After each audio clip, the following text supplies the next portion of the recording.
Hi, welcome to my recording. My hope is that someday I'll be able to do these actually live, but for now, my channel has almost no subscribers and you can't do live streams on YouTube until you have at least 50. So what are we going to do in this pseudo live stream? We're going to be looking at this book by the French writer René Guénon.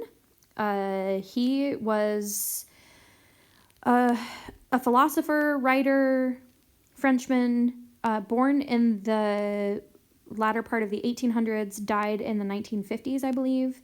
And he wrote originally this book in French, but here it's been translated by Henry IV, edited by Samuel IV, and it's just here on archive.org.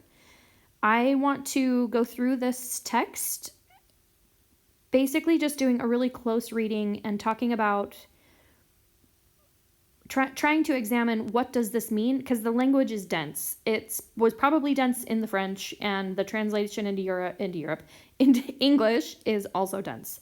So I just want to kind of practice my linguistic, intellectual, do some of those like calisthenics linguistically and intellectually, and I'm hoping it would be of use to other people watching, either because you're interested in the particular topic or because you, like me, might be feeling rusty and like it's been a while since you were in college or in school and that you kind of want to use those muscles again. I've loved learning my whole life, and I just wanted to find a way to try and learn more deeply in a way that had a bit of accountability by posting this online. So, and hopefully people will find it useful. So let's dive in. We've got our table of contents. I think today we're just going to be talking about the editorial note, which was not written by Guénon. It was written by someone else, I think by the editor-translator team, but it doesn't specifically say. So let's dive into the editorial note, but you can get a quick glance over some of these chapter titles. I'm really intrigued by some of them.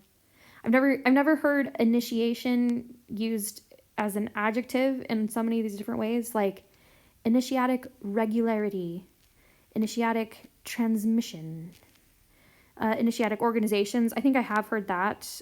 Initiatic qualifications, initiatic rights. I've heard that. There was one over here on this other side. Oh yeah, the initiatic hierarchy. I'm intrigued by these terms. So yeah, I don't plan on doing a lot of commentary on whether or not I think René Guénon's ideas are correct or incorrect. At least I don't see myself wanting to do a lot of commentary.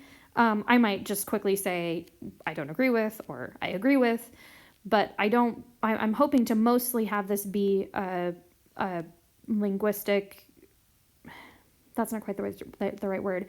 I'm hoping that through studying this text, I'll kind of have a better idea of what was René Guénon saying on his own terms and not what I bring to his words. Obviously, I can't totally take myself out of the equation. I am myself, but I want to try and really get at what is he saying in his own terms, and hopefully if someone's watching it, they can also bring themselves to this process without me having gotten in the way in a manner that is off-putting. So let's dive into the editorial note. Editorial note. The past century has witnessed an erosion of earlier cultural values as well as a blurring of the distinctive characteristics of the world's traditional civilizations, giving rise to philosophic and moral relativism, multiculturalism, and dangerous fundamentalist reactions. Okay, can you see what I mean by like dense language? So this sentence, we start with, the past century has witnessed an erosion of earlier cultural values. Let's stop there. So what we're saying is we had cultural values, but in the past century, they've eroded. Next part, as well as a blurring of the distinctive characteristics of the world's traditional civilizations, giving rise to philosophic and moral... Wait, let's stop. So two things. We had an erosion of earlier cultural values, and there was a blurring of the distinctive characteristics of the world's traditional civilizations. So we had these civilizations throughout the world that had very distinct characteristics, and those have been blurred over the last century. The distinctiveness stuff is kind of bit like melded, molded, mushed into less distinct civilizations. They were more distinct, and now they are more blurred. Okay, these two things, the erosion of earlier culture values, the blurring of distinctive civilizational characteristics, those gave rise to philosophic and moral relativism, multiculturalism, and dangerous fundamentalist reactions.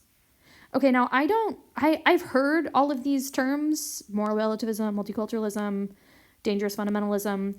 I don't know exactly what the authors mean by them, except I think that they're all bad because of this adjective right before fundamentalist, that they're dangerous fundamentalist reactions. So I'm guessing that what they're saying is that the erosion, the blurring that has happened gave rise to negative, in the writer's views, negative ideas, which they're calling moral relativism, multiculturalism, and dangerous fundamentalist reactions. So I don't want to go into all those definitions, but we can kind of just go into gave rise to bad stuff in the realm of, well, and I do know about, as far as moral relativism and multiculturalism go, those are both, I think, philosophies that are kind of your values, your culture, all of them are equally good, and we don't make judgment claims about whether one is better than the other. So I think they're saying that this was bad, because then the final thing is that the fundamentalist reactions were dangerous. Okay, next sentence. As early as the 1920s, the French metaphysician... Where's the end of the sentence? Holy sentence, Batman. Where's the period? There it is. Okay, so as early as the 1920s, the French metaphysician René Guénon, 1886 to 1951, had diagnosed these tendencies and presented what he believed to be the only possible reconciliation of the legitimate, although apparently conflicting, demands of outward religious forms, exoterisms, with their essential core, esoterism. Oh, look, that was the period. That's good, because, wow, that was dense. Okay, so what are we saying? We're saying that, if it was as early as the 1920s, René Guénon would have been in his 30s, 40s, if I'm doing my math right, and that he had already diagnosed these tendencies. I'm assuming the these refers to the philosophic moral relativism, multiculturalism, and dangerous fundamentalism of the previous sentence. So he had diagnosed those tendencies, like he'd already noticed them, I think is what that's saying by he diagnosed them, and presented what he believed to be the only possible reconciliation of the legitimate, although apparently conflicting, demands of outward religious forms, exoterisms, with their essential core, esoterism.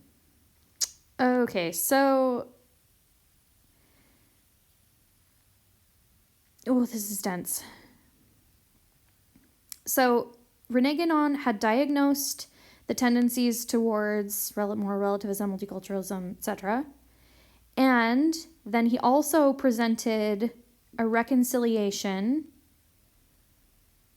of, we skip some of the inner clauses real quick, the demands of outward religious forms with their essential core. And those demands are legitimate, although apparently conflicting. So the outward religious forms, exoterisms, and essential core, esoterism. I think we got to look up those terms, exoterism and esoterism. I'm just going to use, I was using Wiktionary before, but I think we're just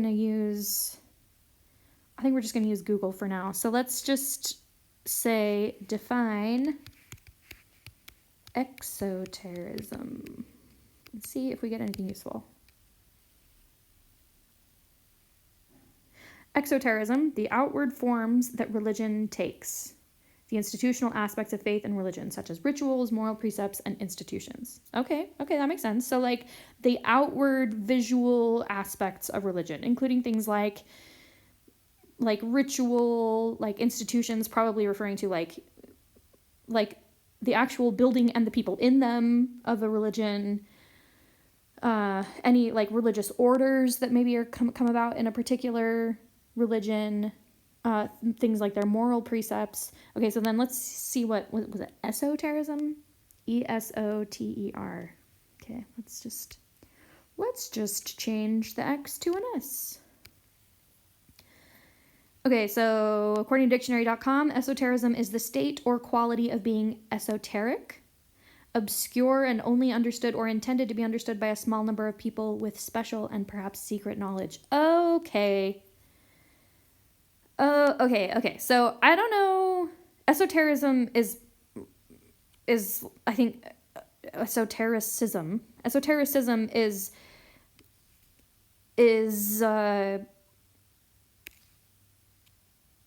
oh, you can, I feel my brain's gears are like in these muscles I have not flexed in a long time. Okay, so esotericism, I like this Wikipedia quote that it's about secret knowledge for a small group of people. Esotericism also describes mystical, spiritual, or occult points of view. I think esotericism, the ism part of it is kind of this like esotericness with a capital E has like more baggage with it, whereas like the esoterism that's in this sentence, I think, is just referring to this dictionary.com definition that there are qualities in religion that are obscure, meaning that not everybody knows them. They're kind of less known, and they are only understood or intended to be understood by a small number of people with special and perhaps secret knowledge. So would that be like in a religion, you have your basic teaching that happens over the pulpit, but then you have kind of deeper and more hidden, but I think not necessarily, not sometimes like intentionally hidden so people don't find it, but sometimes hidden because you don't want to just cast your pearls before swine. You want people to have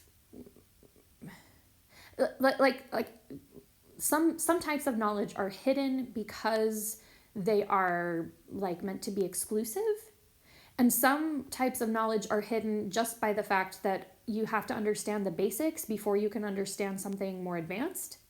And I think religions can have both types, or at least you see both types in different religions, that there are some things that are meant to be exclusive and only known to, like those who become part of a religious order, like the order of a certain like monastic life might have access to secret hidden knowledge that your average adherent to a religion might not have. But then there's also the idea of esoteric knowledge being that which is, I don't know, like could you say that esoteric knowledge is like the equivalent of, like in a high school chemistry class, you could learn a ton, but if you handed your average high school chemistry student like a graduate level chemistry text, it would likely just be beyond them, not because it's meant to be exclusive, but because you have to understand enough fundamental basics in order for the more advanced concepts to make sense. So I think I have a handle on esoterism. So exoterisms, back to our sentence, that these editors are saying that there are apparently conflicting but legitimate conflict between there's outward religious forms and their essential core, which they're referring to as exoterism. We define that as like kind of like the visible aspects of a religion, the buildings, the people, the precepts that are taught openly, the rituals, etc., and the essential core, the esoterism, meaning that which is it has such a negative connotation in today's world, but that it's gatekept. And I hate that gatekeeping has almost only a negative connotation in our typical usage, because there's sometimes real value to gatekeeping, and not in the like exclusive, I think I'm better than you and that's why I'm gatekeeping, but rather like no, it's actually better if you meet some requirements first before you get exposed to this type of knowledge. Not every type of knowledge, does that make sense? And most of the time when we're using the word gatekeeping, we're talking about like, I'm not going to gatekeep my hair care secrets anymore. And it's like, that's not, that's not of a long-lasting significance, the hair care secrets. It's like, at least not, I think, for most people. And so in that sense, like, the gatekeeping would be foolish. But there are other realms of knowledge and understanding where it makes sense for there to be a bit of gatekeeping, like, I don't know, like how to build a nuclear bomb. Like, there's going to be certain amounts of gatekeeping that's just because it's complicated, and like, you're going to need to understand like nuclear physics and engineering to be able to do it. And then also the gatekeeping that's like, it probably wouldn't be good if every single person on Earth knew how to make a nuclear bomb. I don't know. That's like a negative example, but you could see that there could also be positive examples. Like, here's something that like could be somewhere in the realm of useless to dangerous to just say to your average Joe. But if there's someone who's met certain requirements, this could then be a thing that's really positive and rewarding and helpful.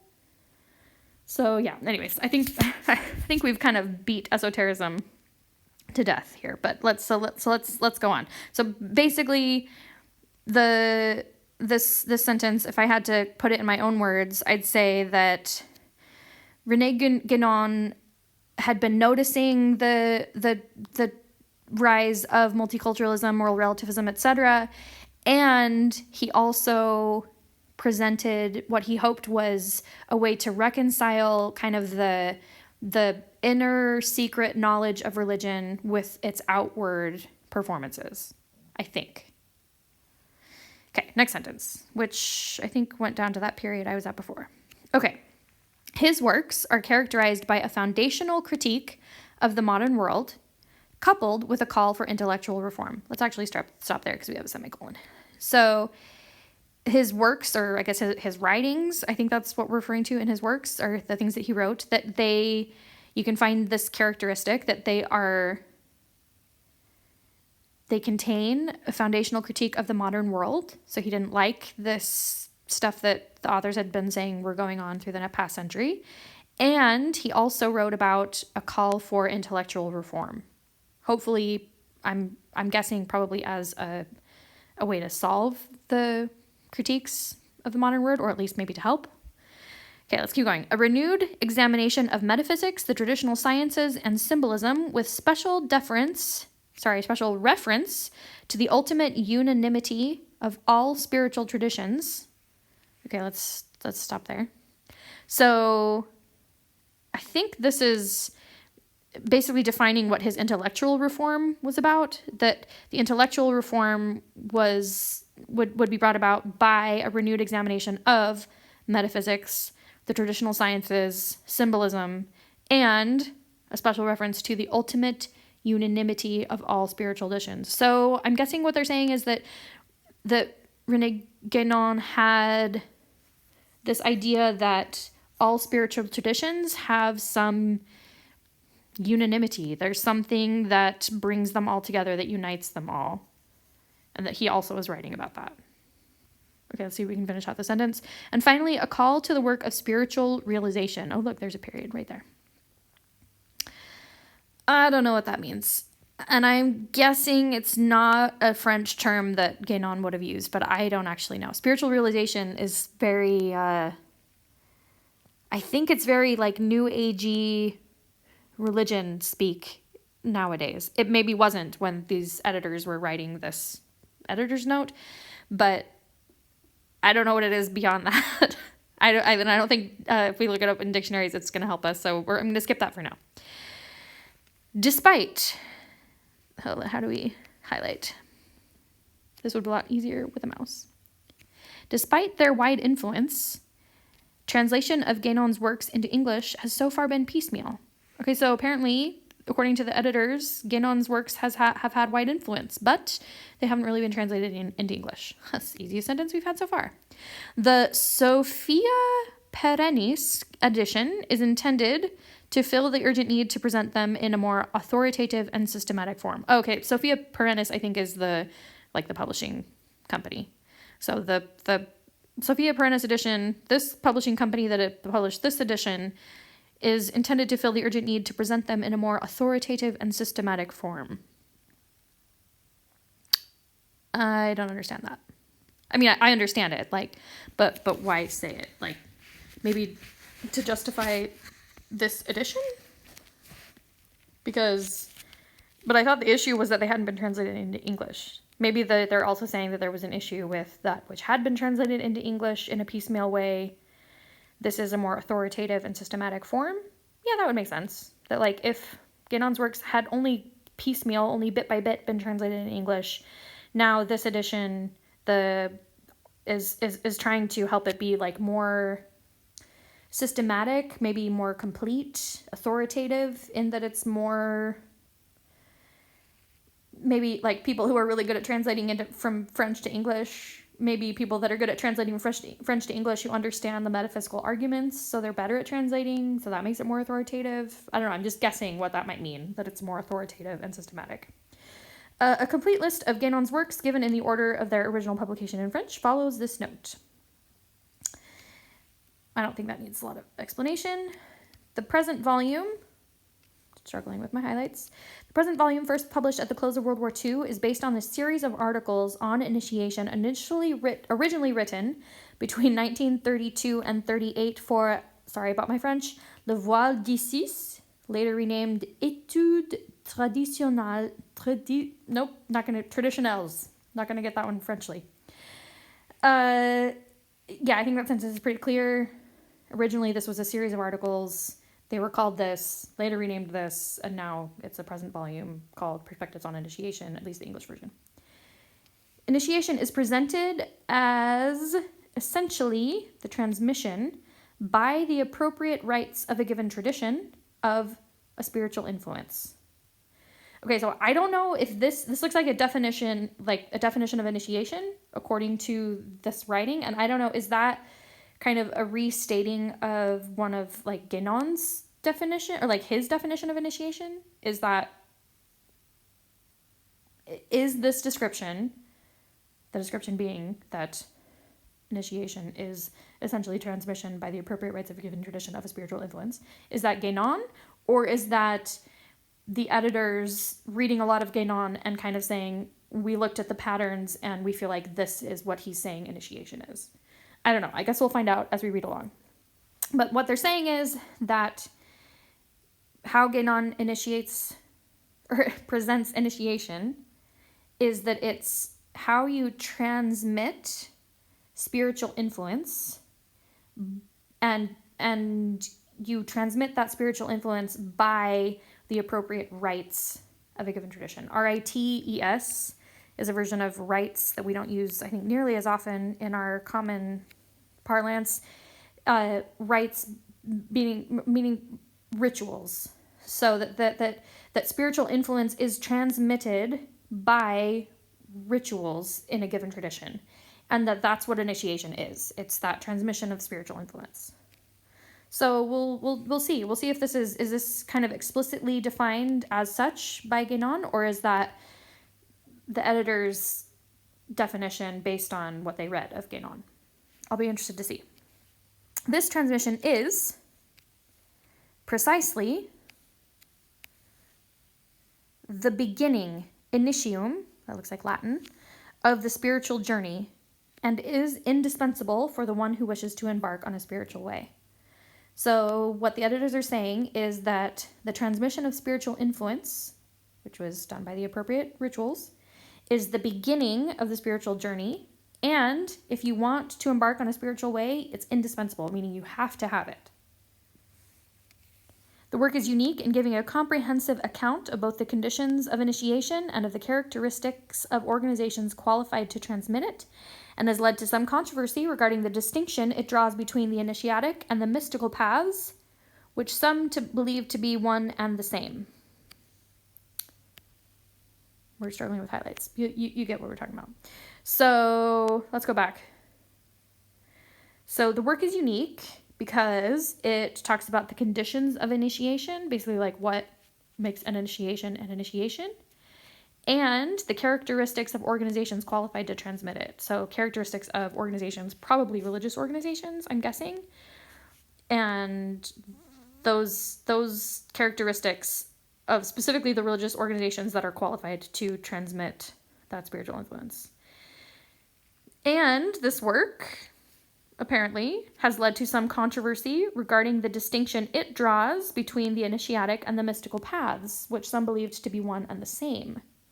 Okay, so apparently, I think what this is saying is that in this metaphysical, philosophical tradition, there has been lines of thought that said that the initiatic and mystical paths were one and the same, but that Guénon draws a distinction, and that has led to some controversy, I think is what we're saying.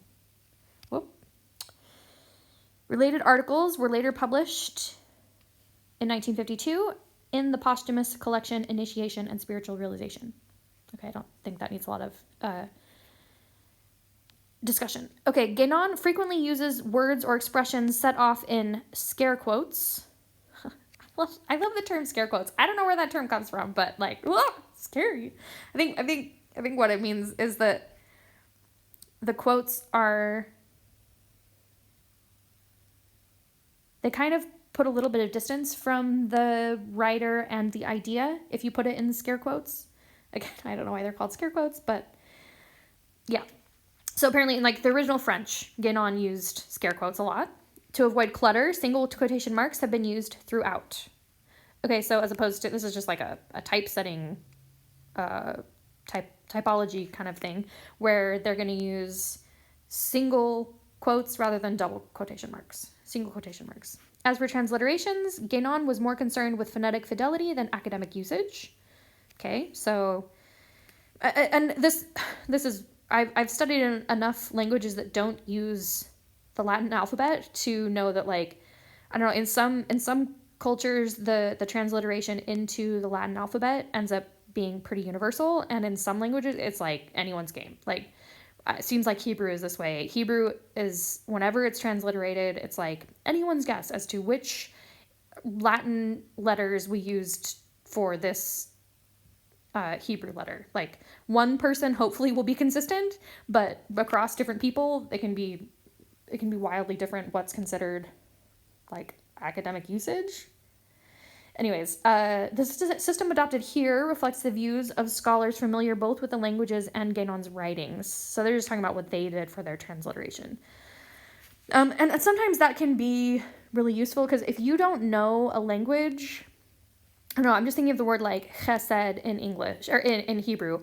Chesed is spelled chet sin dalet. It's a 3-letter word in Hebrew, and it's sometimes transliterated as chesed, sometimes just as hesed, and that one's pretty straightforward. Hopefully, if you see the one, you would recognize the other, but maybe you've come to know a term through a certain spelling, and then when you see it spelled differently, you're like, wait, what's that? And you might be confused. So the system they used tried to reflect the views of scholars familiar both with the language and Guénon's writings. Brackets indicate editorial insertions, or within citations, Guénon's additions. Okay, so they're sometimes going to use brackets, and usually in normal text, it's editorial insertion, stuff that they put in that wasn't in the original Guénon French. Or within citations, which those, if the brackets are in a citation, then those are Guénon's additions. Wherever possible, references have been updated and current English editions substituted. So if we're having a footnote to some outside work, they've tried to update that so that it's easier to find. And I don't know when this edition that's on archive.org was done.